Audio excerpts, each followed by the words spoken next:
السلام علیکم۔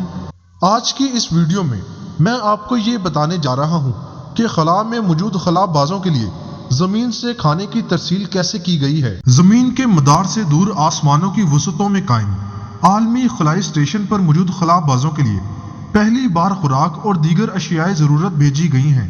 2.5 ٹن خوراک اور دیگر اشیاء ضروریہ ایک بے نام خلائی کارگو شپ کے ذریعے بھیجی گئیں۔ 2 سال پہلے عالمی خلائی اسٹیشن کے اس حصے کے قیام سے لے کر اب تک یہ پہلی ترسیل ہے جو زمین والوں نے خلا بازوں کے لیے کی ہے۔ خلائی اسٹیشن پر موجود خلا بازوں نے روبوٹک بازو کے ذریعے اس کارگو کیپسول کو کھینچ کر آپریشن مکمل کیا۔ یہ کارگو شپ اب نومبر تک خلائی اسٹیشن پر ہی رہے گا، جس کے دوران خلا باز اس میں اپنا کچرا ڈالیں گے، جس کے بعد اسے واپس زمین کے مدار میں بھیج دیا جائے گا۔ عالمی خلائی اسٹیشن اس وقت خلا میں موجود سب سے بڑی جسامت ہے جو بعض اوقات زمین سے بھی بغیر کسی دوربین کے دیکھا جا سکتا ہے۔ یہ خلائی اسٹیشن چاند اور مریخ پر بھیجے جانے والے خلائی مشنز کو معاونت فراہم کرتا ہے۔